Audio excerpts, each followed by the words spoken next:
your throat. So, I got 3 things that I want to say to you in long form Jimmy D style. Start with number 3. It doesn't work that way. I'm like you. I'm a writer. So on Tuesday, you messaged me and you were just like, dude, man, like you need to sleep more. I didn't listen. And yesterday I was kind of, crazy. I had 3 streams in a row, our regular show, the Cryptowriter podcast, and then in this other show, Journeys, that we were doing. And I I messaged you after and I was like, man, like we only had 1 guest for the Cryptowriter podcast and I don't know what happened and I'm kind of like stressed out about it. And like, I'm really sorry. Like, I'm sorry for the flop or whatever. And, you made me smile and made me appreciate you like to a level of infinity, because your response was simply, the only flop was the fact that it was called Roundtable. And like that actually meant the world to me. Like, I'm not really sure if you understand that, but like I was like, okay, what do I do? Right. I'm here all alone because Corey was on a plane. He was heading back to Miami. Right. Like I think I screwed up a little bit because we changed the time because we wanted people on the West Coast, and I just kind of trusted that one person from a team was going to send somebody else, and then also like I might have confused like Terry from Ultra Rare because he was going to come and join us, and like he saw us on online like at the other time, and he's like, screw it, I'm gonna take the dogs for a walk. So like I'm not like passing off blame, but like it was just really nice to hear those words from you, and I really appreciate that, Sean. Thank you. Thank you, Jimmy. That's only 2 things. But, hey, it's I mean, it is what it is, right? We're not gonna dwell on the fact that your roundtable had 1 person. I mean, I've got multiple personalities. Whatever, Jimmy. Like, it's not for me. It's not. I mean, it is what it is. I'm just happy you take the effort to try to set those up, because those are a lot harder to set up than an Edge of Obscurity with me, right? It's funny because like I think people sometimes tune in more to this than some of the other shows that I set up. Not necessarily a roundtable, but so last episode we had Lovejoy on, and he was doing a tea ritual. I'm feeling pretty good today, so I'm gonna crack this beer. You got a crazy monkey or something, you said? Yeah, it's a sour monkey.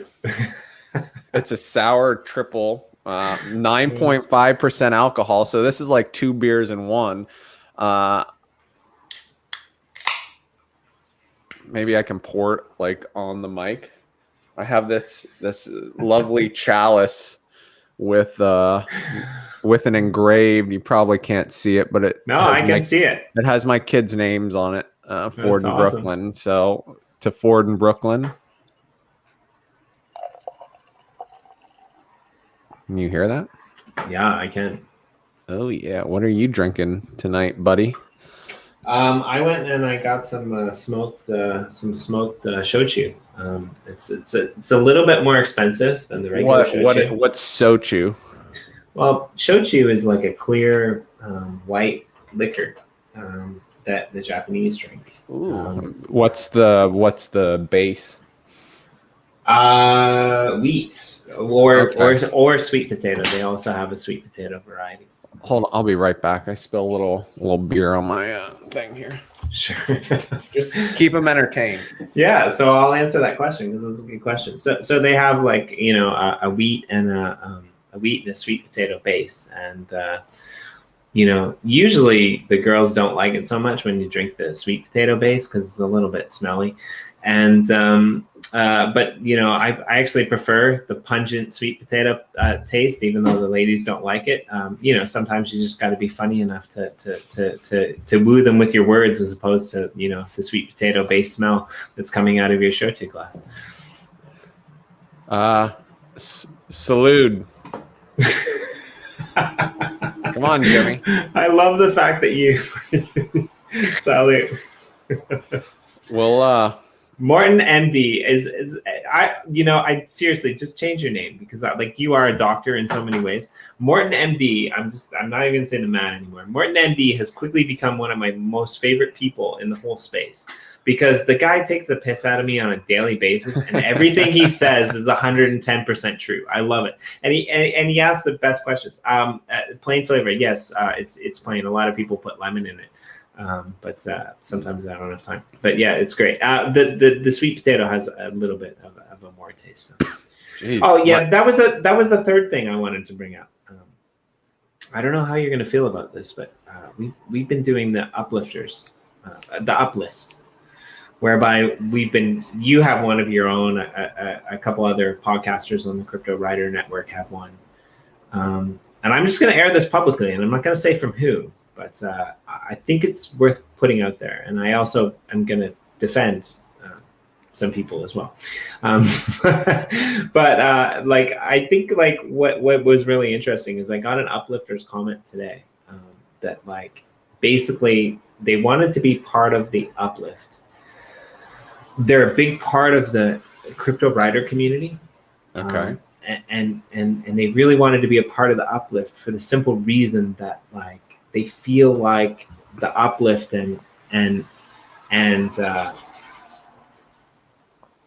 Cryptowriter is kind of like family, and that as well made me smile because it's like I get to do the show every Friday with you, and I get to listen to you harass me every freaking Friday morning when it's your Thursday night about how I'm not going to show up and I make the same excuses every week, but I'm always freaking here.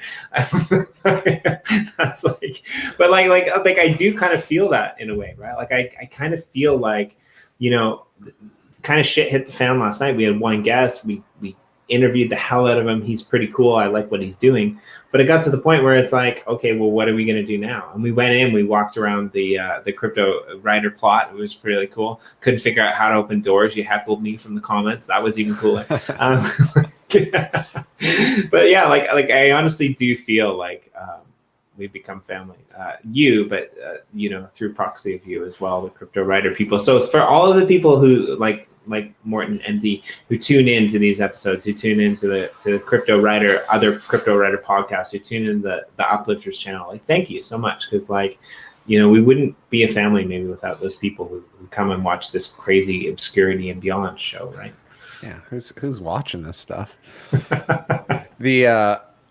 So you opened a can of worms last night. Thanks for that, because I feed off that. Those who, maybe some of the people watching got an opportunity to experience this, but we were in the chat last night. Usually Cryptowriter chat's buzzing around 10 p.m. Eastern. I don't know. There's a lot of Australians. They're like, it's like they're having lunch or something. So they're energized. But you left a message. Oh God, I gotta find this.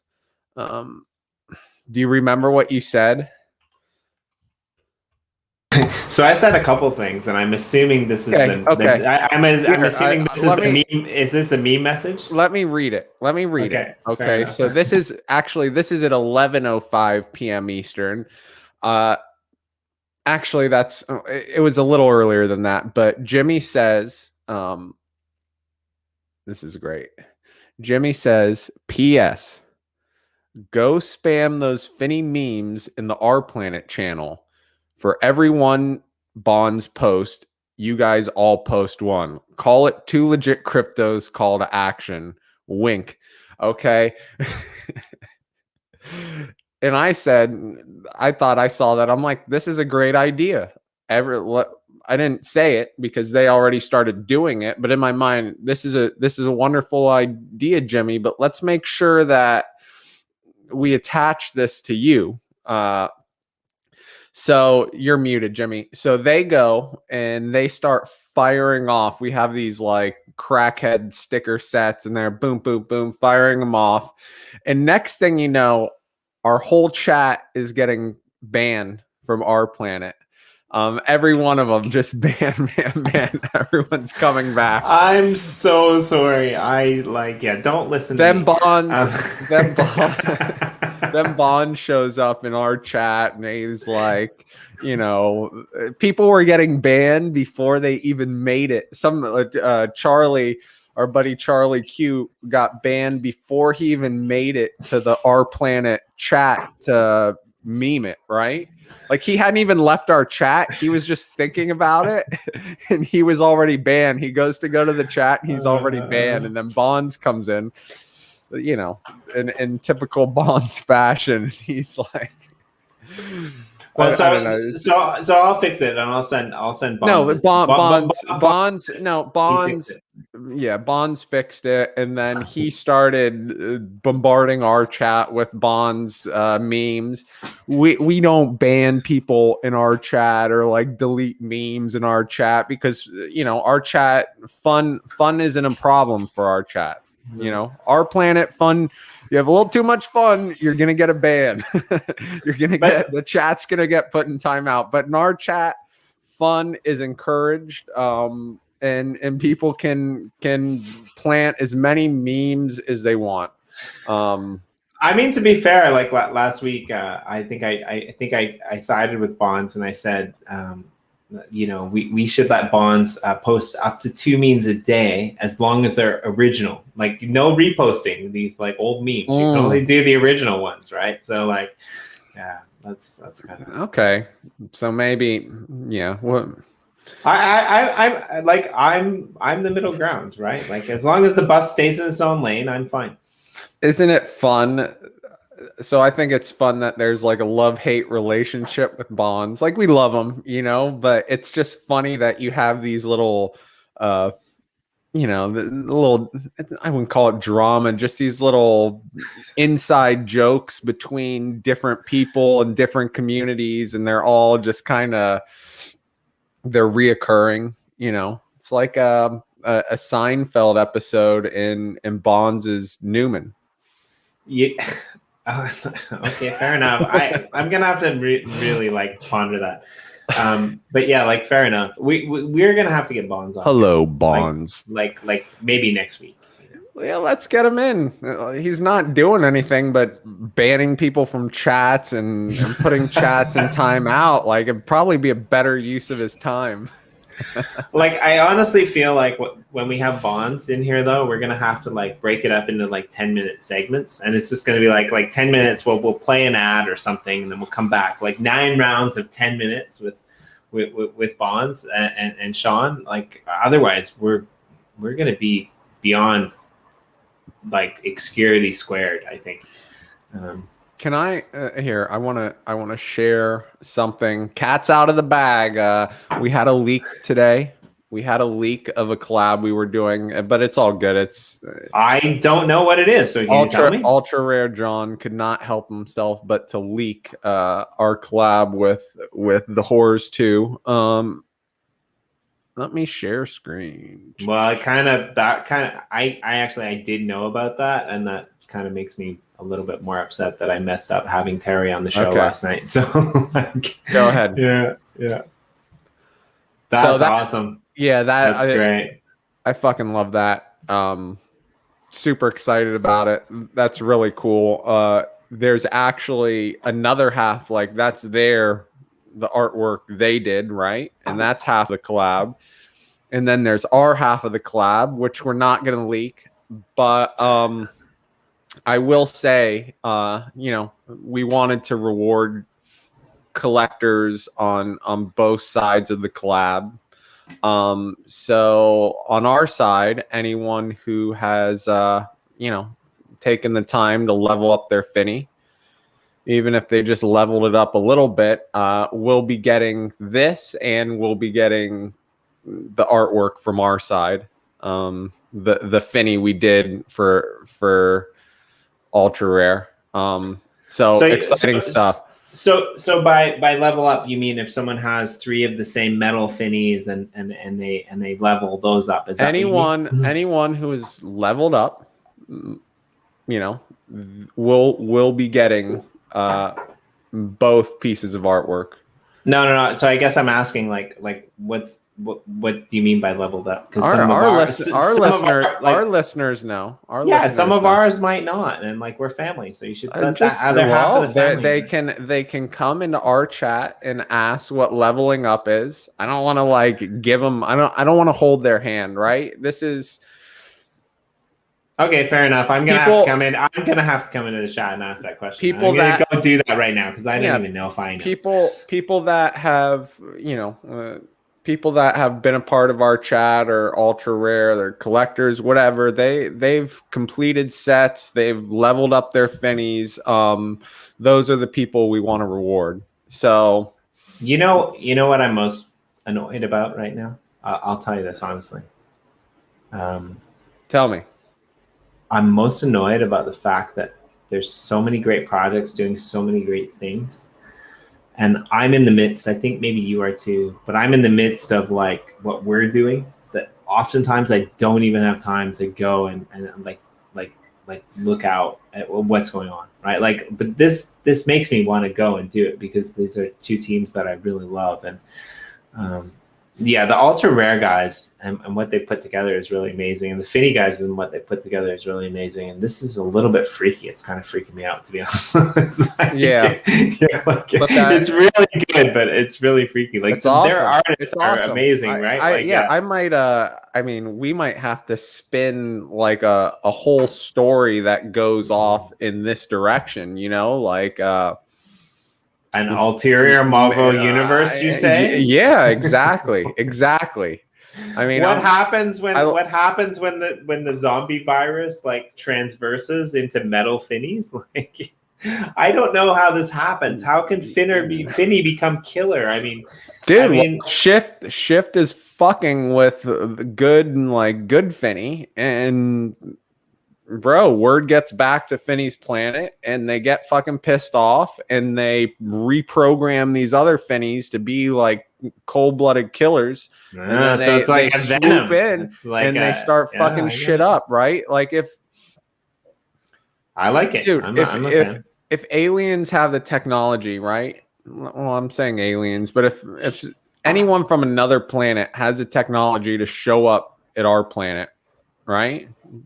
From another galaxy, whatever, they're not going to come in here and want to talk to us, whatever. They're just going to prod us and poke us with shit. And then they're going to fuck everything up. They're just going to blow the earth up. That's it. Okay. And so we've officially reached Obscurity after my next rant on that. But it's funny because you were talking about our planet and the first vision I saw in my head is a freaking pig.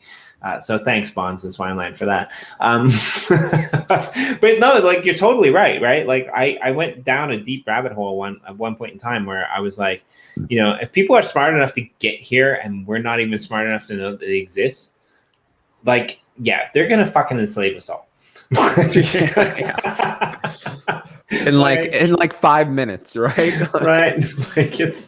There's a non-question, right? I'm a big sci-fi fan. Shout out to first shout out to Tech Geek. He shows up for every show. He must be slacking at his job, whatever that is. And shout out to B-Dub because he is a sci-fi fiend. And he's read every sci-fi book ever. So if you need some book suggestions, talk to B-Dub. I actually just started. I haven't read a actual book for I don't know, years. Okay. And after reading the first couple chapters of Finney Volume 1, that's our pack drop, right? And it's the comic book style art. And it's attached to the story, to Finney's story, and it's written by Mark Bailey, who has he writes sci-fi, whatever. And I started reading his book. The name's slipping me right now, but just 2 nights ago.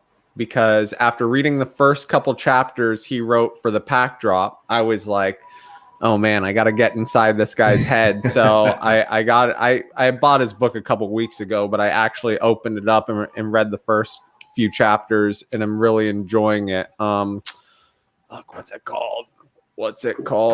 I wish I had time to read. I'm gonna be the dinosaur at the table when we all meet because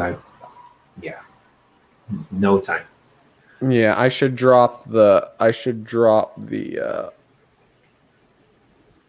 link. We should drop the link for the book and the thing. Let me find out where I bought it. I'm a weird kind of person when I read books. Like I really like physical books. I'm not a digital book kind of guy or an audiobook kind of guy, but like my books in a way are kind of interesting because I write in them, right? Like I highlight things, I write in them, I write my own ideas in them. Like I was a philosophy student, right? So like there's margin, like these weird like ideas about like, you know, animal Olympics and stuff and the margins of these like philosophy books and like, you know, alien invasions and all of this kind of stuff. Right. But I haven't read legitimately in a while. Actually, I've been so busy, but I still keep it, but I just haven't added very much to it. But I had this list of every book that I've ever read, you know, like chronicalized by year. And I'm not a list type person, but it's funny because like when I go back and I see these books that I read, like I totally forgot that I read them, but they bring up these kind of like ideologies about what I was thinking at the time. Because every time I read a book, I just fill it with my own notes, right? So there's this weird kind of like memory recollection that goes along with like the historical place that I was at the time. In collaboration with, you know, what I was thinking at the time and what I believed at the time. And sometimes it blows my mind. I'm like, that was fucking crazy. How the hell did you ever get to be here when you were thinking that at that point? Like that just, you know, like, yeah, I don't write notes in my books. I don't know. I used to have to in college. I was in a creative writing program at Florida State, and you know, you used to have to annotate everyone's, you know, I remember taking upper level classes for me as a writer where like you're in a room with 12 people. Everyone has a date to get a story or whatever done, right? So you get the story done, you email it to everyone else in the class, or you have to like print it out for everyone else in the class. And then everyone reads it and they annotate the story. And then you come in and you spend like 2 hours talking about it, right? And that was like college for me, at least the last 2 years. And I fucking loved it because I would, you know, smoke weed. I'd take a gravity bong rip and I'd read these stories and I'd go into class. And we'd all just throw out like crazy shit, right? Like it was like that. They were some of the classes were just like conversations like this, right? But we're talking about people's stories, and it go out here, whatever. It was a lot of fun. I dropped the link to Mark's book, the Amazon link, in the private chat. One Man's Embassy, and if you don't mind, you already shared it. Perfect. Definitely go out and check Mark out. Mark's, have you ever met Mark, Jimmy? I might not have ever in person, actually. All right. So I met Mark through, he's like in the Brandon Lovejoy, Lars tree lineage. And Mark's one of their buddies. And Mark is the guy that I think got both of them. I know he got Lars and probably Lovejoy too, got him into Steam It back in the day. Mark Bailey was like, yo, Lars, you gotta come write something on Steam It, right? This thing called Steam It. And I think Lars wrote something and made like $3,500 or he posted something and made some crazy amount of money on the first post. Well, that's Mark Bailey. Mark Bailey's interesting dude. But he's like, you know, he paints, he does oil paintings, he does all sorts of shit. He writes, and he's like he's fucking genius. So I kind of like is he okay? I kind of want to. I kind of want to introduce him to Lgnd maybe. Yeah. I don't know though. It's not that. Well, at the very least, then UpliftArt. Yeah, it's not. Lgnd is not. From what I've seen so far, it's not really his style. Well, I mean, I don't know anything about art, but Mark is like more like formal painting. I don't know what you call it. Well, and even M Blue doesn't release on Lgnd. He's not good enough. So I think his stuff is pretty decent, right? But yeah, that I want to let's have some of these people on the show, because like I really enjoyed last week's show with Brendan Lovejoy. Like sitting down for 30 minutes and getting to know about tea was that was like the highlight of my week, if I'm honest about it. Like seriously, that was awesome. The whole thing was awesome. I agree. Really, yeah. We'll get interesting people on. We got to get Bonds on. Not that he's that interesting, but he's fun. He's a fun guest. And there's who else? There's someone else. Oh, I want to get Adam Carswell on too. Because, well, Adam Carswell, yeah, I do as well. But Adam Carswell will be on next week's roundtable actually as well. Am I going to be on that roundtable? If you want to be, I would love to have you on that. What time? But it's. I think I gotta check because we changed the time for Adam, so it's not the normal time. But let me just double check in the chat now. Usually, if you change the time, it's probably a better time for me. I think it was a little bit later, actually, to be honest. Yeah, that's always better for me. Let's reward these 10 a.m. Eastern Standard Time. Next week's roundtable will be 10 a.m. Let's reward these lovely listeners or watchers with a wax Finney coin. Woo! Who doesn't like getting a Finney coin? You know what I liked? I liked on was it the shift? Yeah, on the shift he had Mr. Rolodex on, Ricardo, who's doing a podcast for us, like a sort of Finney, and he's going to talk about Uplift, some other projects, but a very kind of niche little podcast. And Adam had him on to talk about it, and they burned some Finney coins. They burned a couple Finney coins and then gave the burn, like the actual Finney, away. Okay. And I was watching Adam because I don't think he's ever actually burned a Finney coin.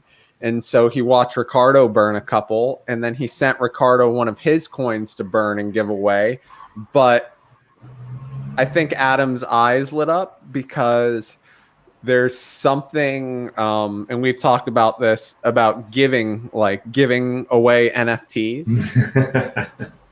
And then the little dopamine that goes with the Finney thing. Right. And he was just like, and I think Adam saw how the comments like completely lit up, right? When we were burning Finney, or they were burning Finney coins and then giving them away. And so I want to have them. Do you know Burst, who does the Twitch streams? I might not actually. Okay, maybe I do, but I might. Okay, not. So Burst does these Twitch streams. He always gets like 100 people tuning in, where he basically just like rips packs open and does giveaways and talks about all the different projects, and it's fucking awesome. It's like when I get the Twitch, I never watched any Twitch stream ever until Burst came along, and I get the Twitch email that he's streaming, and you tune in. And he's super like knowledgeable, and talks about all the projects, and then he's ripping packs open. He's like a collector, and then he's giving shit away and having contests, and it's fucking awesome. Like it's fun to tune in. Every time I tune in, I learn something, and he's been supporting Crypto Finney, what we do, so that makes it even more awesome.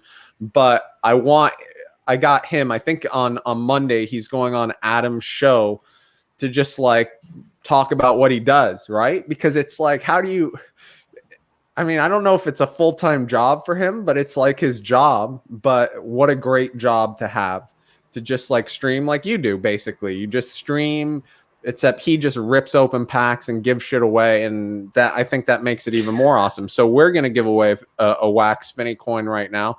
We'll probably by the time I finish this beer, because I intermittent fast, so I don't eat anything till about like anywhere between 12:30 and 2:30 p.m. What's Sometimes your 3 p.m. what's your divide? Are you 16 hours fasting, 8 hours eating, or? Well, it started off as that, but now I go longer not eating. So I'll eat at like 7 p.m., 7:30 p.m. I might not eat till 2 p.m.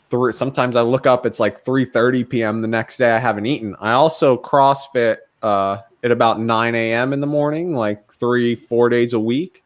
And it used to be I'd wake up in the morning, and before I went to CrossFit, I had to like kill a bunch of toast, or like I had to eat, right? That was like my mentality. Like I needed, that's how I got energy.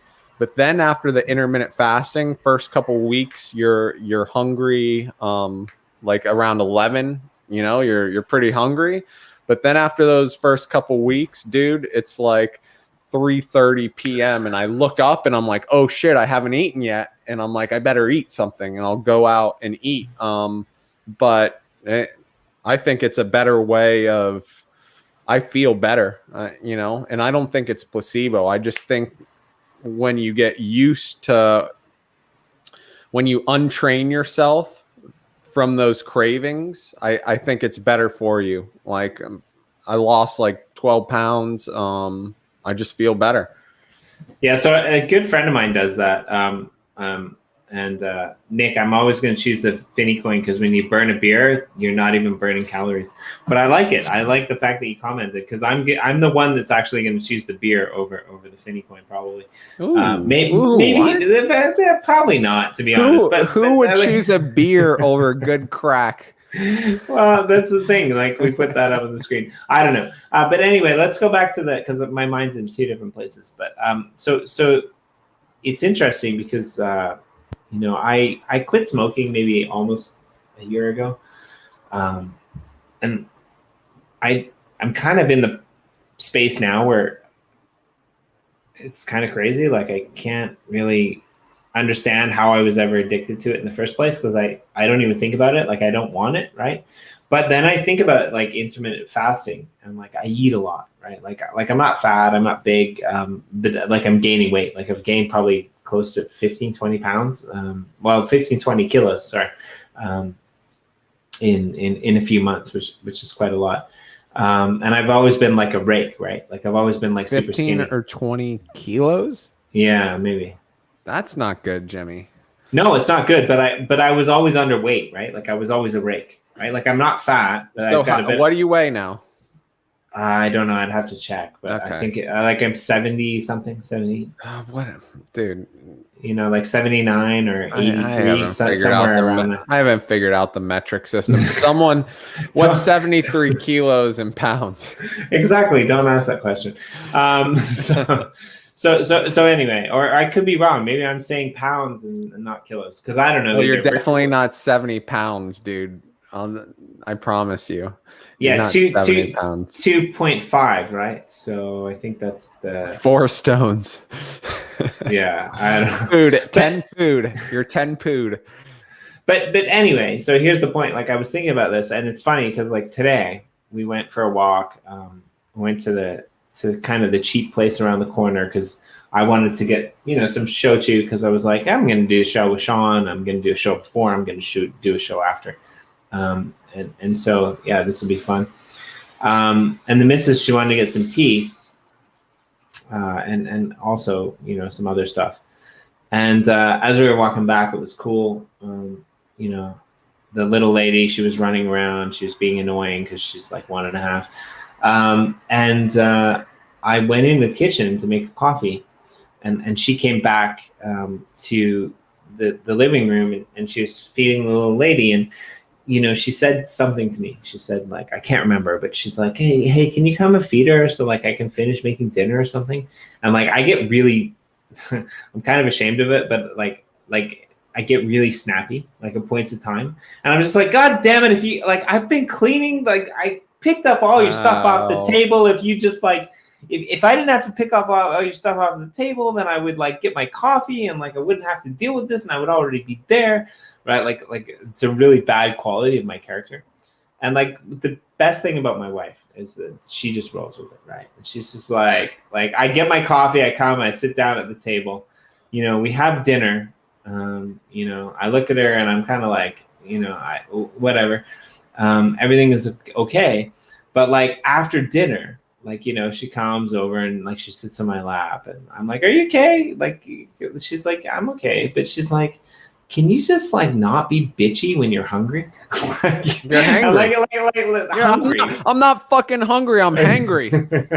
Like, right. And like she totally has it pegged, right? And like, this is why I love her. Like, she's so amazing that she knows, right?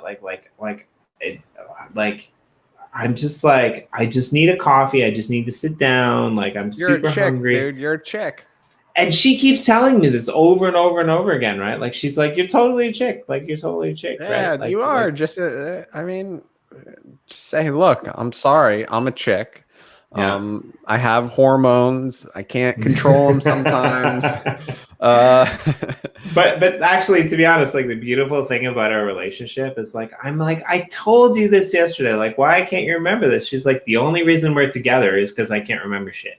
If I remembered all the shit that you said, we wouldn't be together. I'm like, fair enough, you know, like that works, you know. She's one of the favorite people that I have in my life, and I really, you know, respect her. She's the type of person that like, it's funny because we'll be walking down the street. We used to have this small fashion company, and she's the type of person that will like, you know, nudge me on the shoulder, because sometimes I say things that are lewd, right? Like, she'll nudge me on the shoulder and she'll just be like, check out like those jeans. Like, those jeans are good. Like, could I rock those jeans? Right. And like this is the type of person that she is, right? And you don't often find that. And I know like you're really good friends with your missus as well. I know you guys go out on like weekly date nights and friends. We're husband and wife, dude. Now the thing that this is the problem right now. So it's the lack of date nights. She's working from home. I'm working from home. I told her this was my suggestion the other day. Right. Because when we're both working from home and she's stressed out right now, I'm not stressed out in the same way she's stressed out. Like, me being stressed out is, I don't know how to describe it. I sort of like the thrill of like performing.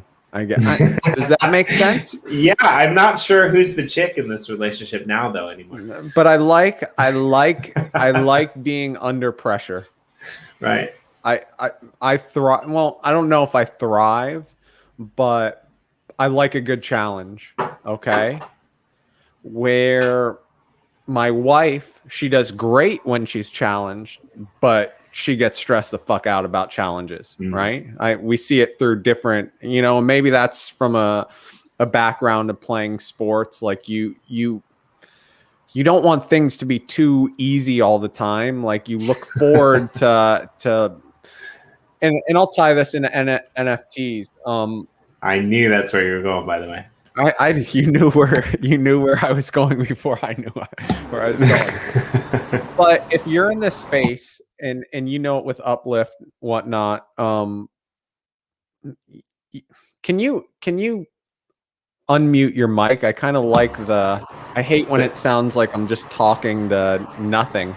Yeah, I've got a Yeti and there's like crazy background voices. It's a little loud. Don't you have just turn it down slightly, but a little white noise isn't a bad thing. Anyways, if you're in this space and you're just copying what other people are doing, right, you're going to get left behind. Right, exactly. You know, you're going to get left behind, and you got to be constantly thinking ahead. I've had this conversation with do you know Raleigh Felton, the front end designer? Yeah, he's a good friend of ours. Raleigh's awesome. He's one of my favorite. He's done M&A. He's an amazing designer too. Yeah, so he's working with us on Finney 2.0. Designing the front end to this special thing that we'll release next week. But he was saying, like, dude, we're at the like he just knew he wanted to be in crypto, EOS, whatever. Like he didn't care. He just wanted to be there because this is like the internet in the 80s, right? Like we're at the front, the cutting edge of this shit. And everyone who's slanging NFTs everywhere, they're at the front end of this shit too. But in order to drive the space, you cannot be copying what other people do. Like maybe you'll have short-term success, but you got to be thinking and doing things that other people aren't doing. So I don't know where I was going with that, but yeah. I think what you're, I don't know where you were going with it either, because you kind of, went into NFTs. But I think I think that you're not wrong, right? I'm not even sure if I can connect those two dots, but I'm, because of the Rona, I've adopted that, by the way. I love that. I love that you brought the Rona up, because now the Rona is the Rona is my the Rona is my go-to phrase now. But yeah, because of that, I'm in kind of the same boat, right? Like I'm at home and the missus is at home, and I'm a person who could actually stay at home and be okay with it, but the missus isn't. But she has to be at home because we have a freaking toddler. Right? So we're at this point now where at times we're driving each other crazy. Yeah. And so I totally get it, right? Two people in a relationship working from home might not be the best option, right? And she's just she told me today, she's like, why don't you just rent another apartment and we write it off as a business expense? I'm like, you can't write a residential apartment off as an office. She's like, people do it all the time. I'm like, people go to prison all the time too, right? When you're both working from home, are you communicating with each other throughout the time you're working, or is it just you're on your side, she's on her side, and then there's occasional interactions? Yeah, so I think the problem is that I'm so plugged in. I'm I'm Finney level plugged in, to everything that I'm doing, right? And I'm dropping the ball on multiple projects that I'm supposed to be helping. And just because I'm so enveloped, and you give me a hard time about not showing up, but part of the reason that I show up every week is because you give me a hard time, right? It's working. No, but I really enjoy my time with you. Did you drop the Finney link? No. Give these crackheads what they want. Remove the plus signs to get the wax Finney coin. Well, I'm not going to do it now, but I'll do it soon. Fair enough. Okay. Oh, Jimmy has to be in control of the situation. He won't give me access to StreamYard so I can drop my own links. He's micromanaging every aspect of the show, even though I'd say that I'm an equal partner in this show. You know what's funny about this is because I was thinking this earlier in the stream. I'm like, God damn it, I just got to give him access so he can post his own links. I don't want to have to do this for him every single time. It's like I'm holding his goddamn hand. But then I say, hey, Jimmy, post the link. I'll do it when I'm ready. You have a CBD pen or something? I do. It's right here. Yeah. Oh, yeah. So my battery died. So I stuck my cartridge in my wife's battery. Notice it's pink and pretty.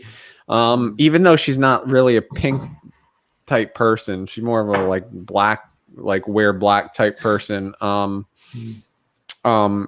If she was a black person, that'd be okay too. But her battery, I realized, is supercharged.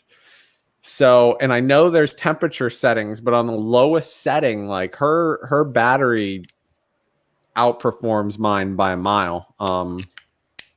So yeah, it's an Aris. I don't know what it is, but solid battery here.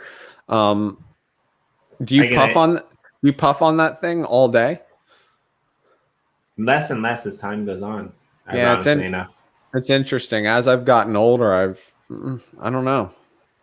Yeah, there'll be times where I do a whole show and I'll be like, hey, wow, I wasn't smoking at all. And we were talking about NFT. Sean's going to be so disappointed. What I like about Burst Stream, his NFT slanging stream, is he's always got his, right? Because it's the NFT starter pack.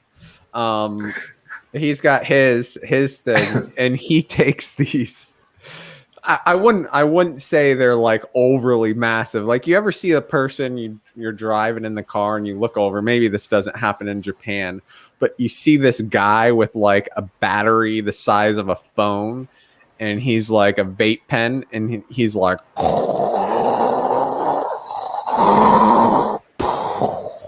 and taking these massive fucking hits. Burst doesn't do that.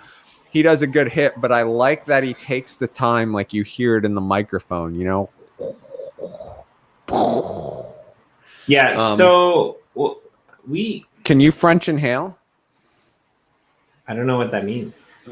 Recirculate it through your nose? Recirculate it through your nose? I thought it meant like use two at the same time. No. Can you pull it back through your nose? Probably not. I don't know if I want to. Well, let's try one. Let's try. So you got to fill your mouth, and then you just kind of close your mouth and suck through your nose. Are you trying to pick me up? Pick you up how? We're working on a skill. You don't like working on skills? No, you can't. I don't know, but I feel like if you like, this is what's really bad about this is like I feel like if we were at a bar and I was dressed as Bonds, I'd be really excited right now. Oh yeah, because when I go to bars, to pick up chicks, I'm like, oh, do you French inhale? Here, let me teach you how. No, this is if you're going to be an NFT podcaster. You can't be a pretend NFT podcaster. Anyways, a French inhale is a skill, but you don't inhale it.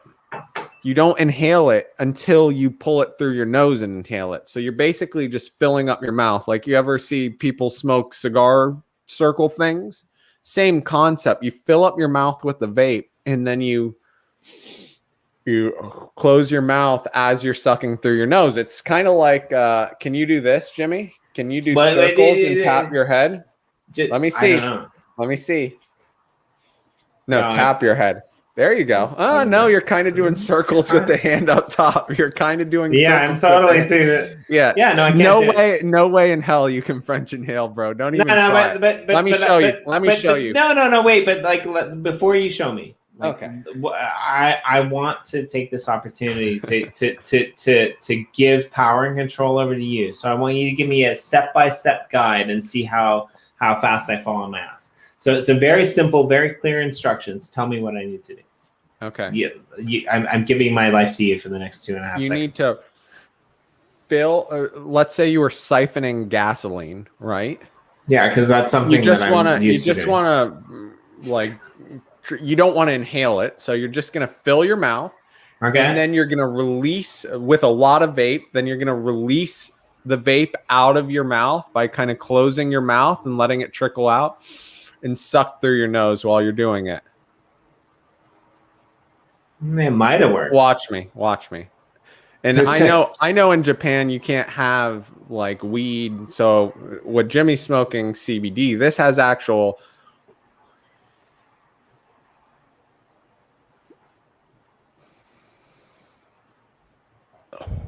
You see it? Yeah, I saw it. Okay, that's good. I'm gonna next week. Shout out to Nerd King. I'm really happy that you're here, Nerd King. Yeah, who is this? It's always good to see fresh faces. So Nerd King is part of the Uplift community, and he's part of the Sammy Snake community. And these guys are really cool. They were in Alien Worlds, and they basically gave away free shovels so that people could get involved. And in the Uplift, what they're doing is they're basically building these platforms and teaching people how to play Minecraft so they can get involved in the metaverse. So yeah, shout out to that.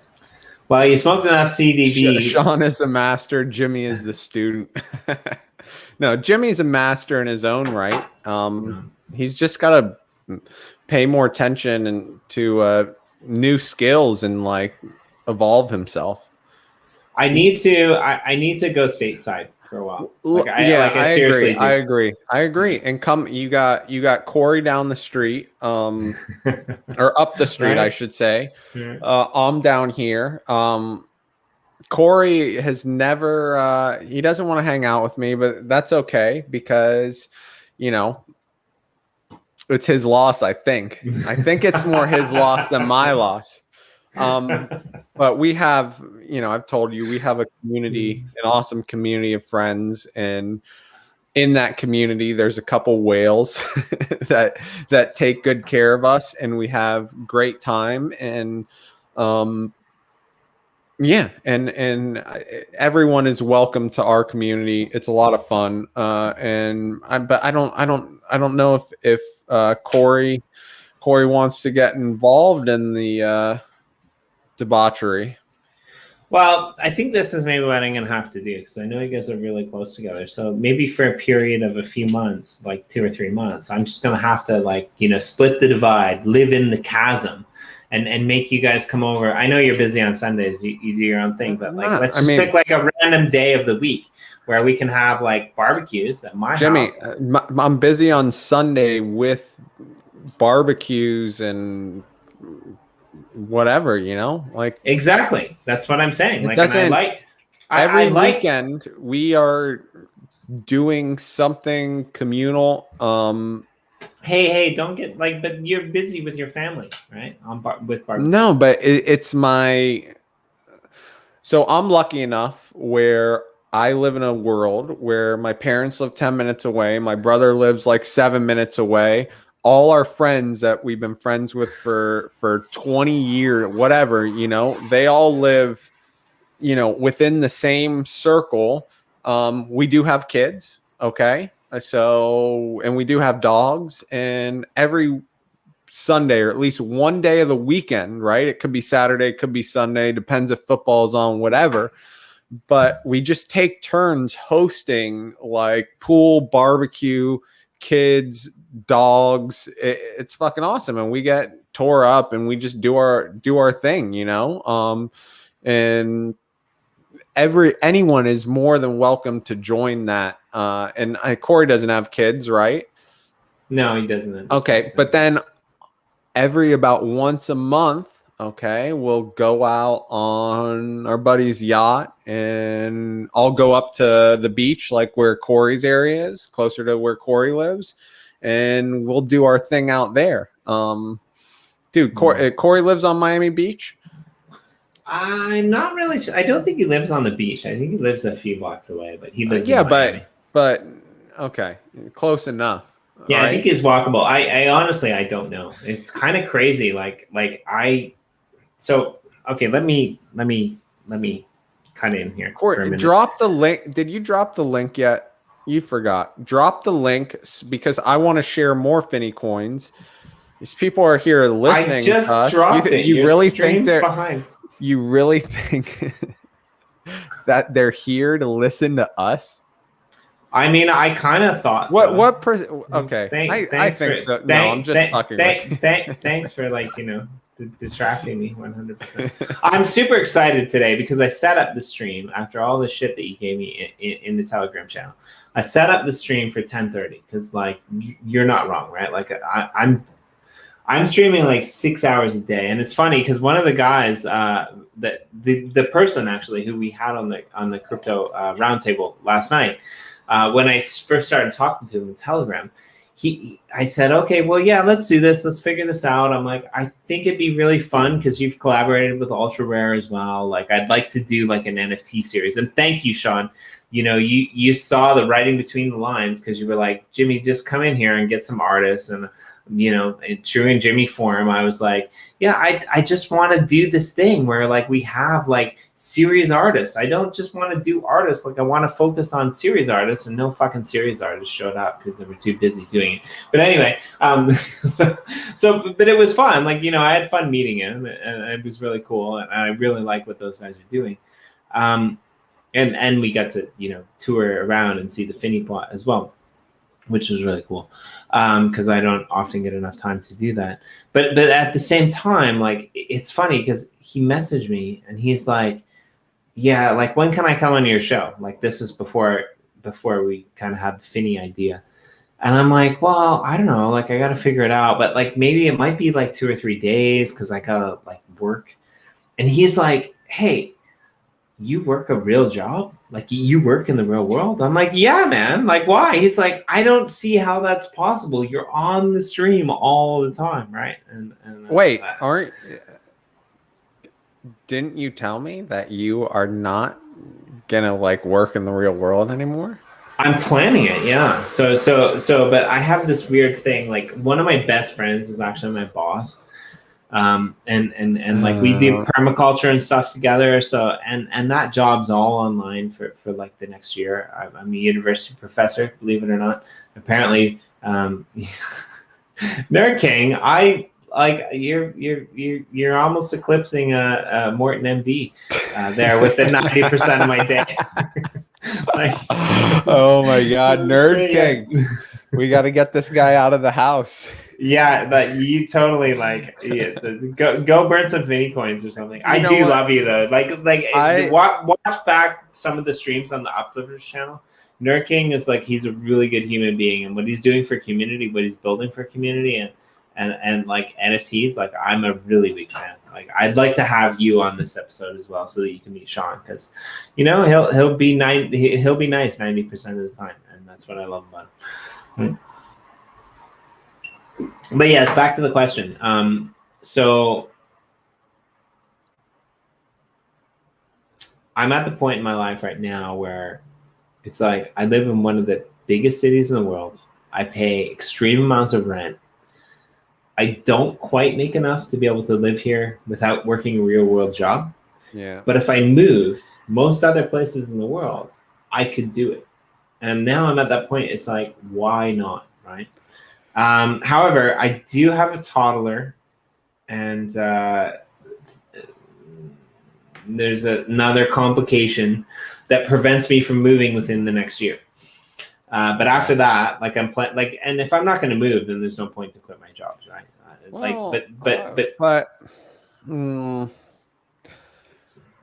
I don't know. Well, it depends.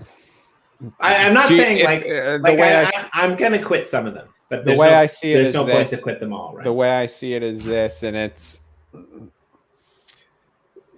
so I worked other jobs initially, like for the last, so from like after I graduated college, for the first 7 years, I worked jobs just so that I could like try to figure out what I actually wanted to do. Okay. So I worked jobs because I didn't know what I wanted to do. And then I found crypto. Okay. I just knew I didn't want to work like a 9-to-5 desk job. So I did other things to afford myself the ability, because I knew that I didn't know what I wanted to do, or I just knew I didn't want to do a fucking like 9-to-5 desk job. I didn't want to be a teacher. I didn't want to, whatever. Anyways, then I discovered crypto. Okay. And the discovery of crypto was like what I never knew I had always wanted to do. Okay. Yeah, fair enough. I discover crypto, and then I'm working other jobs just to afford myself the ability to fucking crypto every other minute of the day that I'm not doing that job. Okay. And then I was like, well, the opportunity came up, and I said, okay, well, fuck it. Fuck this. If I can make money doing crypto, like doing crypto, whatever, then I definitely don't want to be like, everything else just became so boring. And like, I knew I wanted crypto. So when I finally cut the cord, best decision I ever made. Right. But I still have an expectation. Like, we still need to perform. We still need to take Cryptowriter and like make it a business where everything's connected and everything works. And it's a lot of work. And you're under the gun a bit. But like I said, I feed off that pressure situation. But I know now that I've cut the cord with a normal job. Well, my jobs were never normal, but now that I've cut the cord with a non-crypto job, I will never go back. Like once you cut that cord, you're not going to go back to being a teacher. Maybe when you're like 65 and crypto rich, whatever, maybe you might like doing that. But you know, in the short term, longer term, you won't go back if you cut those ties. So yeah, like you like, already. Let me ask you like, this though. like to head you Let up, me though, ask you like, this. Let me ask you this. You Who's in already control know. now? You already know you're gonna make the move, but you're just like planning as to when's the right time to make the move. No, not quite right. I don't. I'm actually a pretty good professor, if I must say so myself. You know, like maybe that's why 18 people are listening to us now, because they feel like you and me have something to teach them, or they just, you know, have no jobs because they teach them. I can teach you how to French inhale poorly because you know what? If I can teach Jimmy how to French inhale, I can teach anyone how to French inhale. So we're gonna work on it, and we're gonna come back next week, and Jimmy's gonna French inhale like a motherfucking pro French inhaler. I must say, I like the fact that we've become close enough friends that you figured out that like you just have to interject and talk over me, and that works. Like, right? Like because this is where this show becomes golden. But yeah, there's a couple things here. Number one, it's funny because I was talking to Corey about this the other day, and I was like, I actually had this thought. I'm like, what if I just do this show where it's like Jimmy D does America? Right? Like, and I just fucking travel around and like meet you and sit on the beach and do a live stream with you. Like, go find Ken Bozak and like do a live stream with him. Like, this could be a thing, right? It could be a thing, right? And it would be good. And Corey's like, I'd watch that. I don't watch any other shows, but I'd watch that. The thing is, the production and all that shit is so time consuming. You almost need like a little team, right? To kind of bootstrap the production part of it, because that takes so long. You've seen all these, there's all these YouTubers, like my kids watch these families that have kids and they just watch us. No, they want to watch it. They know I do, like they know I've been recorded. That's and they want to watch on there. The Corey's on there. You can't watch that. And I told my wife hasn't watched one yet, but I only want her to watch it if she's watching it live. Right. I don't want her to go back and watch a recorded one because I don't know, that feels weird to me. But if it's live, I'm okay with it. And I'm like, well, why aren't you watching me? It's funny because like last week on our channel, like there were a lot of times where like Corey was live and like M Blue was in the other room, and there was like one time it's just like, do you hear that echo? Like I can hear you. And it's like, what are you doing? Well, just go in the dojo, man. Like that's like, and it cracks me up. But here's the thing. This is what I want to do. Like I want to spend a couple months, at least, at very minimum, a couple months in Miami.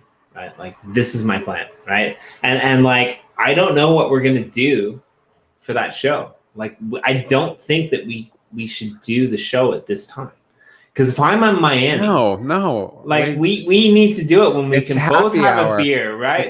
We do it at happy hour, right? Exactly. That's the best time to do a show. You hit it like an hour before. Yeah, like you do like 5 p.m.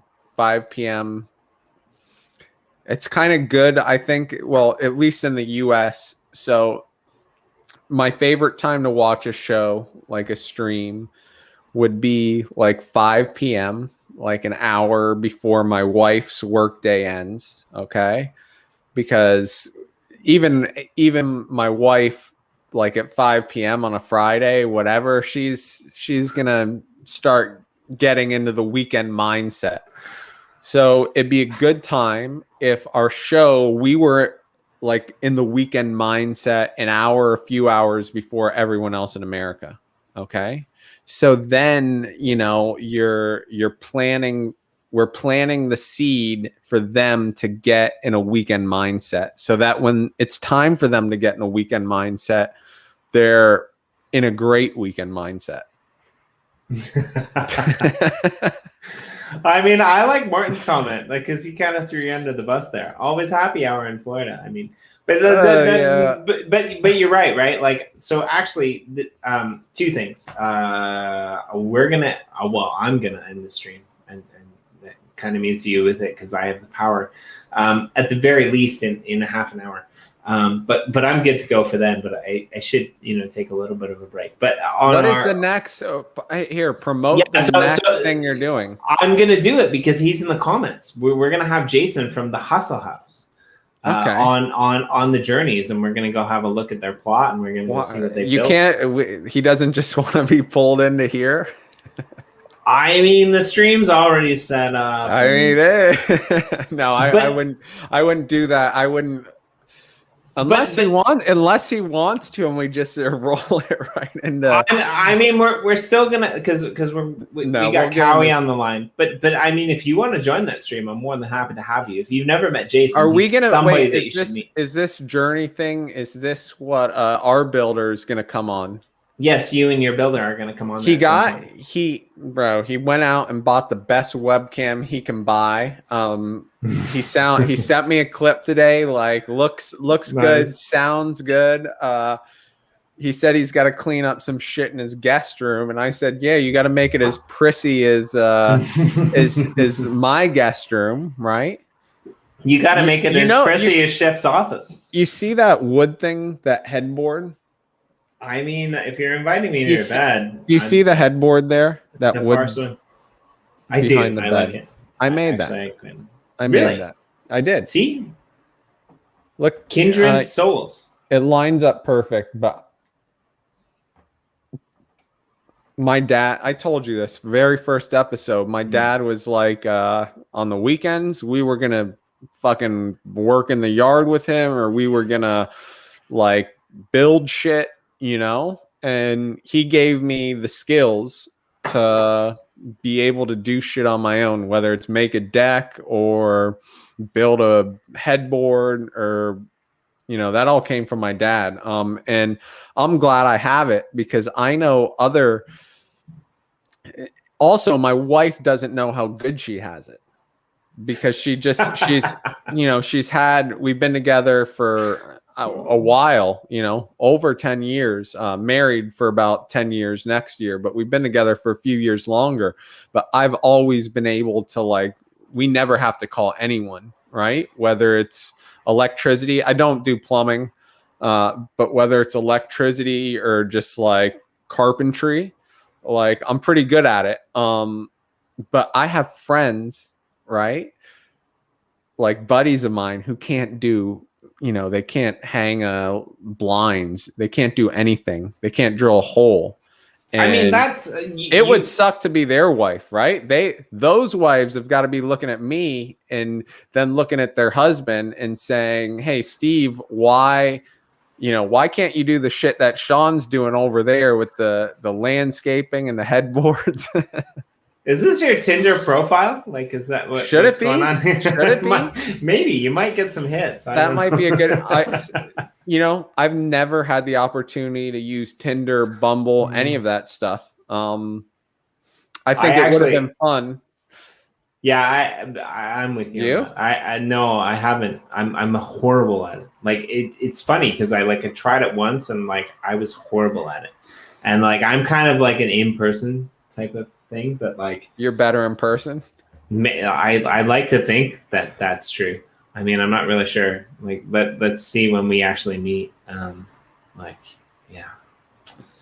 I wherever I visit, I always bring a tent. So if it's too much, I can at least sleep on the sidewalk. Just so that people can feel like they actually own their own space. It's like when they wake up in the morning, they're just like, Jimmy D, he was like a nightmare last night. And they walk out on their front lawn and there's no Jimmy D, but they see a tent that says Jimmy D is here whenever you need him, pitched on the sidewalk. That's kind of how I roll, right?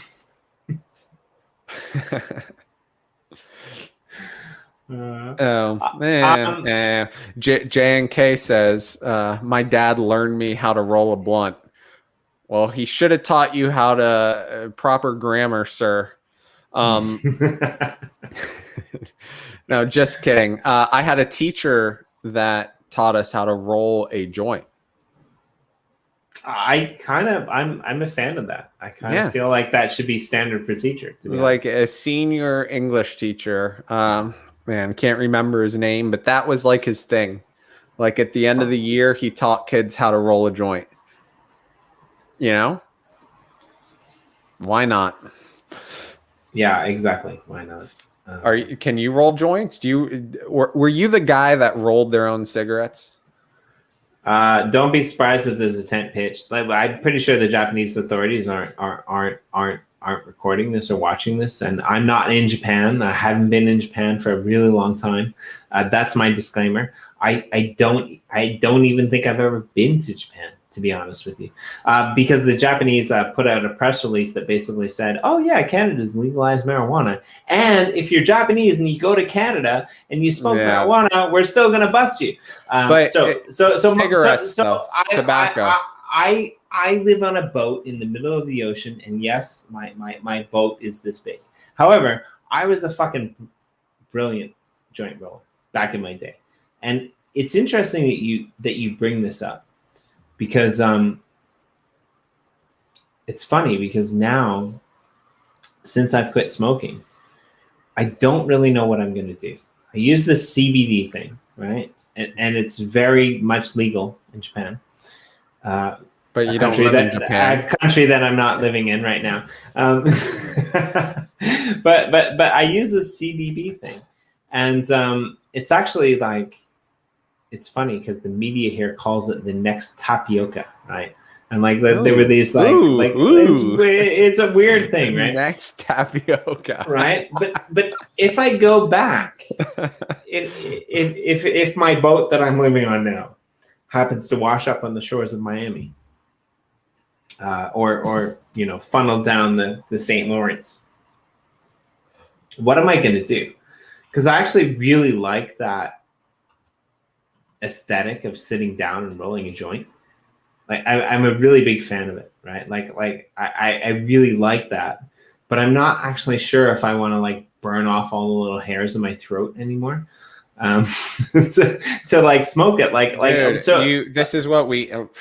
Let me teach you what we do over here. Okay. Yeah, fair enough. I mean, there's a divide, and I need to bridge it. During the week,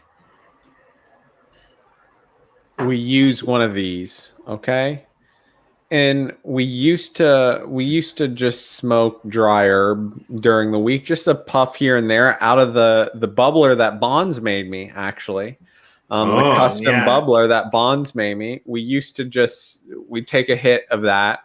Now we take a hit of this just because it's more convenient. I don't like this is CBD 1-to-1 THC. I don't like anymore for whatever reason the straight THC like 26%. Like I don't need that anymore because it just makes me cranky, and I feel like I'm not as present in my family life when I do it, because we like to just every afternoon, my wife comes home, we have a beer, go out on the front patio, and we'll take a couple puffs or whatever. And that just kind of like starts our night. Maybe I'll take one more puff before we get into bed to watch TV and whatever else we do.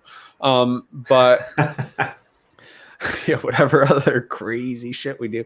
I mean, if you're locked down, that would be the time to comment, really. But during the week, it's this. But then the weekend comes, and my wife and I, one of our hobbies, we like to do yard work together.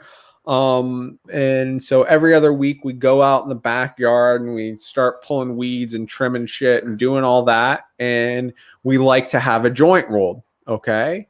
I'm talking like a gram joint, because with that gram joint, we'll take a couple puffs, we'll put it in the ashtray, we'll go do some shit in the yard, we'll come back, we'll take a couple puffs more. It takes us like 3, And sometimes it might even last till the next day. But joints on the weekend, vape during the week. That's the answer right there. Yeah, I mean, it's interesting because here's the thing. Give us a here's the thing. That's your signature line. Is it really? Yeah, I didn't know that. I've noticed that. Say it. Here's the thing. I thought I just said here's the thing. But no, you didn't. Weird.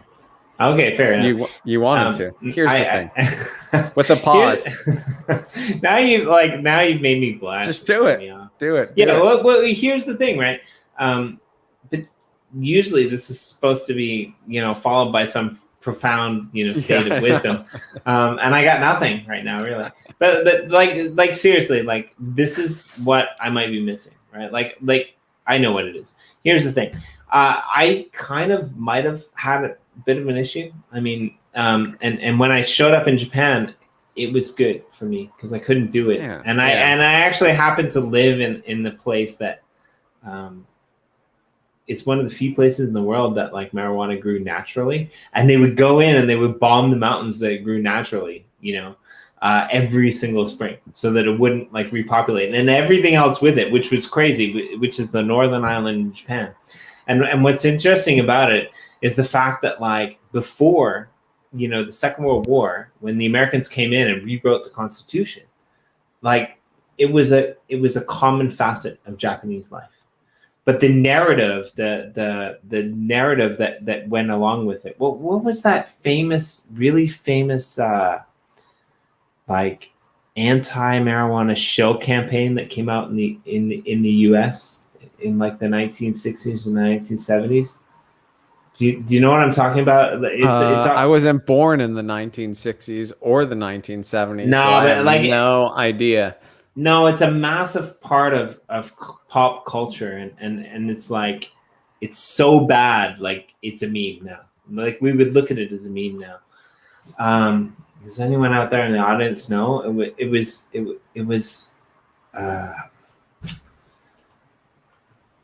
I'll figure it out in a minute. But yeah, like, so it's kind of my point is it's kind of crazy because like this country before, the end of the Second World War, when the Americans came in with their policies, was completely different. It was completely open. I mean, there was opium being traded here. There was marijuana being traded here. There was everything in this country being traded here. But the Americans came in with the kind of like anti-drug structures, and they closed it all down. Now, what's interesting to me is the fact that like now there's been this mass campaigning against it that like now the population is like completely on the other side. When America's opening up, when Canada's opening up, when Australia and New Zealand are opening up, well, New Zealand, not really. I'm kind of surprised that they lost the vote, to be honest, right? Like a country that it actually like grows naturally doesn't open up, which is crazy, and like when I'll tell you honestly, like when I first landed on the shores of Japan, you could go to places in Tokyo. You could put money into a vending machine and you could get a bag of magic mushrooms. What? Right? Okay. Like that was a thing when I got here. Marijuana was still illegal, right? Where do the people of Japan side? That's the thing. In America, it's such a big country, and for a certain part of the population, it was such a misdemeanor. For another part of the population, it was detrimental. Because they, in my opinion, they basically use this to be able to lock up certain people for life and not give them jobs in an industry that's going to make a shit ton of Americans of a different color a lot of money. I'm just going to say it, right? And so that's like really fucking bad, right? Like if you got busted before the regulation went through, you're still in prison. Yeah. And even if you're out, you're never allowed to do it, even if you were the best grower in your neighborhood, because it's still a federal crime. If you had to put a percentage on people in Japan that are pro marijuana and not, I mean, I guess you have to factor in like, what's the pulse? What's the pulse? I think that's the wrong question. I think the problem in Japan is that people don't have exposure to it, right? Like okay, it's so it's cheaper to buy ecstasy in this country. Yeah, but than it is to buy 1 gram of marijuana. Which what would you say the pro against? Hey, so this spare bedroom that you have, like right now, like is anyone using it? Because I might need to fly there tomorrow because I might get kicked out of the country. Just throw it a note. Just say there. Use don't use metric. Use English. Yeah. So basically, Okay. like Here. How about this? How about this? in Japan, Just say penis when I get 10% pro, 30% pro, no, you're 40% pro, again, you're asking 50% pro. Just say again, penis. 60% pro, 70% pro, 80% pro, 90% pro, 100%. Jimmy, 100% are pro. Doesn't even seem right. You started too high. Oh, okay. Negative 10%, 0% pro. Somewhere in between. Here's the thing: it's been so locked down, and people don't have the exposure that they don't know what it is. But they have the internet.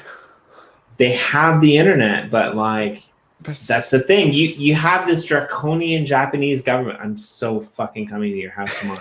You have this. You have. It probably wouldn't be the worst thing that ever happened to you.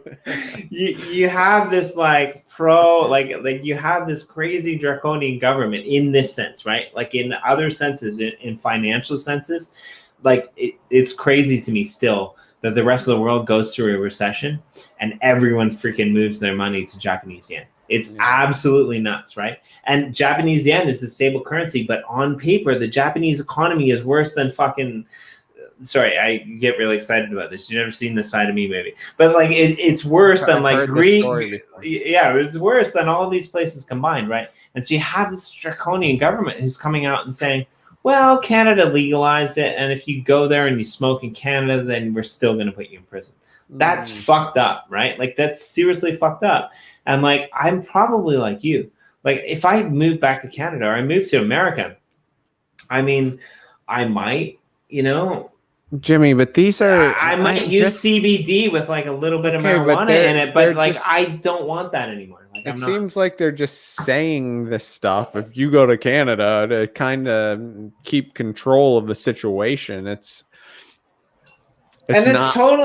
It's not like they're how many Japanese are gonna because we got legalized or hopping on a plane to go to Canada to go, rip bongs. Like there's probably like 5 of them. The chances of them catching those people or like there being evidence enough to like throw you in jail is probably like 0.0012%. Like, so the 10 people, Jimmy, that go from Japan to Canada to rip bongs, to then get caught on camera, to then get persecuted by the Japanese government for doing that. I mean, we are talking like 1 in a bajillion. Yeah, and I don't think that if that is you, Jimmy, if that is you, that would be fucking awesome. Fuck you, by the way. But like, I don't get I completely understand what you're saying, right? Yeah. But it's different from America, right? It's different from Canada. Like America. Call it America. America. I have a friend who's. Oh, Eduardo says we can do a show with Jimmy from prison. That would be awesome. I think Jimmy would do really well in prison, to be honest with you, in a Japanese prison. Eduardo, I used to like you, but fuck off. Jimmy would be dealing cigarettes. No, it's really bad. Actually, the first job I got here, cigarette dealer. No, the first job the first job I got here, actually, I got from overseas. I came to this country. And when I landed in this country and got the job, I found out from my coworker that the reason that I got the job was because the person who had the job before was actually arrested, thrown into a Japanese prison. And the reason that he was arrested was because he was back in Canada. He decided to mail a parcel from himself to himself. Seriously. Canada. They're like, Japan's keeping a close eye on Canada. Bro, the Canadians. But they caught it when it came across the border, and then they sent police to his house the next day, and obviously they found it. Right? Smart. They must have some. What kind of dog do you think they used to sniff in Japan? Well, I don't know, but like, what breed of dog do you think they've got sniffing in Japan? What's the most popular breed of dog? Or do they eat dogs in Japan or no? they don't eat dogs. Dog brain, monkey brain, Are you okay with people eating dogs? monkey brain. To be honest with you, I mean, I would never do it, and I don't think in America people would do it. But you know, how are we gonna value a dog's life more than a cow? I don't know if it's their thing. Isn't it kind of taboo though? People that eat dogs, anyways.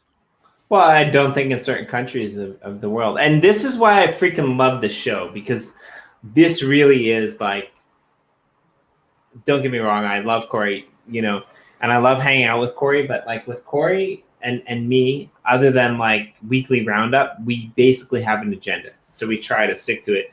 And with you, I just get to come on here and shoot the shit, and I love it. So today I went for a walk, I think I told you, to the place where we wanted to buy the stuff. And as we were walking down the street, my daughter, like, you know, she you know, fell back in her buggy because there was this fucking fat pig that was tied with the dog harness. You know, those dog harnesses that go over like the shoulders. It was tied to it like a really short dog harness. Good. It won't hurt the pig's neck.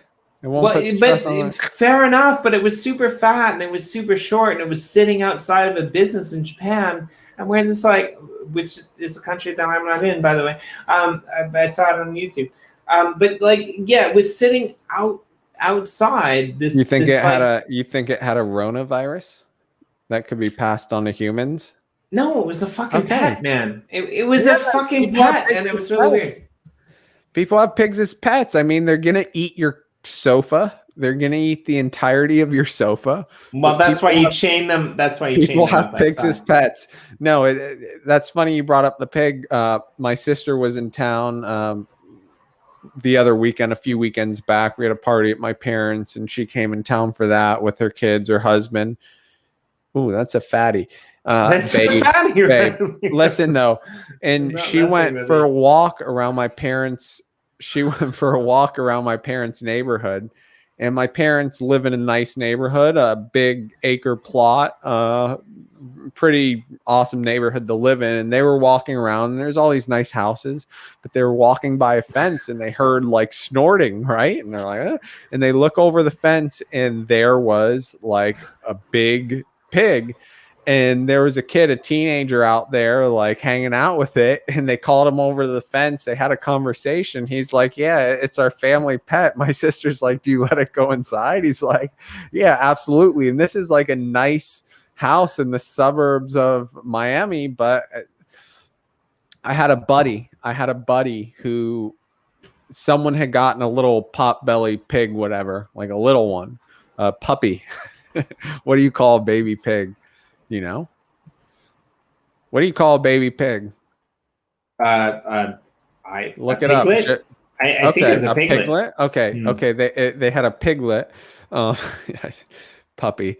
They had a piglet, and whatever. The girl couldn't take care of it. She was in college, so my buddy's like, "I'll take care of it." So for a while, he had this little pup belly pig, whatever they're called, a piglet, and it started off, it was like pretty chill, whatever. It was still pretty small. But then as it got bigger, it would start like eating stuff just like a puppy would, but it actually like swallow it, you know, like eat it.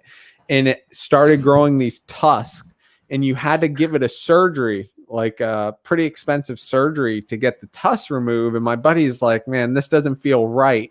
But this little piglet would charge, like if you like play with it, it'd charge you, it'd try to ram you with the tusk, but it was only like, you know, 10 pounds. I don't know what it was, but he had to get rid of it because it became too much of a nussance.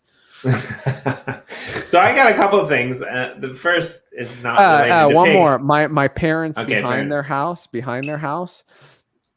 I remember growing up, the neighbor had a goat.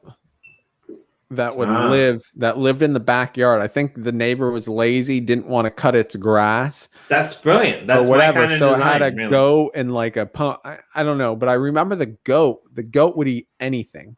So as kids, even the pigs. Yeah, my parents lived in this mangrove avocado type grove thing, but my dad had all these citrus fruit trees, and so we want to be your brother. Just adopt me. Mangrove avocado thing is kind of my. But I remember my throwing a grapefruit, like taking grapefruits off the tree, like good sized grapefruits, and tossing them over the fence to the goat, and the goat would just like eat the rind, everything, and just chew through anything. And if it got hungry, I swear that goat would eat. You could throw a shoe over the fence and it would just eat the shoe. But I always thought that was pretty cool that they had a goat next door that eat anything. I like the Sean Ballent rants, to be honest. Like that was a pretty good rant. Ballent. Like I'm a Canadian. I get that. Yeah, you're right. Ballent. Sorry. I feel like I should say it with a French accent. Do you have? Like, don't you have another show right now, Jimmy? Yeah, I got like 3 and I got 7 minutes. Then I got. Okay, well, I got to use the bathroom. Yeah, me too. But just wait for 7 minutes. Should we see who sticks around if we just dip at the same time? No, because I don't want to dip. I just want to say 2 things, and I'll do it very quickly. We'll do it in 2 minutes. I'll just pee right back in the cup. Yeah. And then you can recycle that. But here's the thing. Like I'm with the person whoever said it. Like I think Joe, thank you for showing up because we love you. Oh, Joe's in the house. So hey, if you haven't followed NFT Joe's starting drama in the NFT art world, believe it or not, he's getting into it with Nifty Gateway. He wrote this post. I got 888 problems, but Nifty Gateway ain't one, motherfucker. Check it out, crypto.writer.io. He also he's I don't know. He's doing Joe, his best Joe whatever, but he's been awesome lately. So shout out to NFT Joe. Oh, and NFT Joe just changed his profile picture on Twitter. That's how you know that someone's moving up. A little NFT Joe rebranding. He's like, I'm 400 followers. Not anymore. I'm over 500 followers, so I'm gonna do a little rebranding. He's and apparently he's a ladies' man. I just want to let you know that I rescued NFT Joe from where, Jimmy? From where? I don't know. The depths of hell in a handbasket. Joe. I mean, Jimmy. What is this show named? Where did I rescue Joe from? Right. People don't realize. Jimmy doesn't even realize it. No, I do. I do. The name of this show. We had a conversation before we started the show where we were talking about Joe. Put that up on the screen on mainstream. it was. I put him up there. I had him up there before. But the depths of obscurity and beyond is true. I told so many months ago, 2 months ago, I told Jimmy we were having a conversation. I think NFT Joe was there, and I said that I rescued Joe from the edge of Reddit obscurity. Right. And now, in a matter of like 2 months, less. Maybe. Oh, he just pulled NFT Joe has a pair of balls because you know what he told me yesterday that you haven't told me yet, Jimmy? He's like, I quit my other job. He's like, I'm not going back to teaching. NFT Joe told me that the other day. He's full-time crypto, and that's the rest is history, folks, because when I met the guy, I don't even know if he had a Twitter. Now he's got 500 followers. He's gone like through 2 rebrandings already. I don't even know if he had a Twitter, but now he's got 500 twats. Yeah. Do you know why I don't bet against NFT Joe? Why I would never bet against NFT Joe, and why no one should bet against NFT Joe? Because you don't bet against the trend. All right. Yeah. The trend is going parabolic right now. It's NFT Joe will be at 100K by year's end. 100K I followers. agree, and I'm along for the ride. And then I'm just gonna end it here because like what I wanted to say about like Joe's comment about getting a pig was like essentially I wanted to get a rabbit, but the missus wouldn't let me because she knows that after a certain amount of time I'm gonna kill it and eat it. Have you ever skinned a rabbit? I have actually. That's awesome. You know, I don't know. I wish we had access to more, you know, game, wild game. You can't really, they don't serve it at restaurants here. And I kind of get it, but I wonder, I need to see if there's any like local hunters. My buddy, Terrell, shout out to Terrell. He would go on the swamp buggy and like hunt down deer and wild boar. And then he'd bring it back and he'd always come over and he'd make these like venison burgers or whatever, like with good spice, all that shit. We cook them up and it was so good. Like it was so good. And I just wish I had the opportunity to eat more wild game, but I'm not really I will personally donate. I will personally sell some of my Finney coins, which mostly I've hodled. Let's drop another coin. In the future, I will personally sell some of my Finney coins to get you and me and NFT Joe on a swamp buggy and do a live stream from there. Because that would be like NFT Joe, the epitome of my wonderful things. NFT life. Joe would get us killed. Yeah, but I mean, the good thing about that, NFT Joe, grab that rope. No, that rope. And then we'd all die. And we got to get Corey on there as well too, because like one of Corey's passions in life that people don't know about, like every time he goes outdoors, he's learning how to sail. His dream in life is to live on a boat. Oh, he should have a. That's Lovejoy too. Yeah. I don't know if you knew that Lovejoy is Mr. Sailor. There's one other person I know, but it's slipping my mind at the moment. We got to drop a EOS Finney coin. Yeah, we'll drop that, and then you and I have to drop a golden shower somewhere. But we will do that. And I do have to go and yeah, you're gonna have to either your next show is gonna be really good or you're just gonna be bored. No, it's gonna be super awesome. Okay, we've got Jason from the Huddle House in there, and I've got Hustle House. The Hustle House. The Huddle House. The Huddle House. I kind of feel like huddling. And I got Cowie as the Cuddle House. So Sean, while you post this link in the private comments because you're being ridiculously slow about this, I have a question. Next week, what are we going to do? Are we going to do your Thursday night and try that? Again, I gotta see if I can get Wi-Fi in my friggin' shed, because I would love to do it out of the shed. The shed is the perfect place for me to do this because I have a really awesome shed that I'm about to convert. But even before it's converted, still awesome. So how far in advance will you know that you have Wi-Fi? I mean, the way I do things is I will probably after this show, I will go on Amazon and I will buy a mesh, like a wireless mesh system, and I'll probably have it installed this weekend. Okay. And if for some reason it didn't work, I'll just return it. But this gives me an excuse to buy more gear. I have an awesome router, but and do you have a Wax account address that people might want to fund our show with? Because I'd be game for that. I mean, I would love to see people sell you a Finney coin or two or whatever else they could do to be able to we might have to change the name of the show to The Shed. Well, we could always drop Finney coins.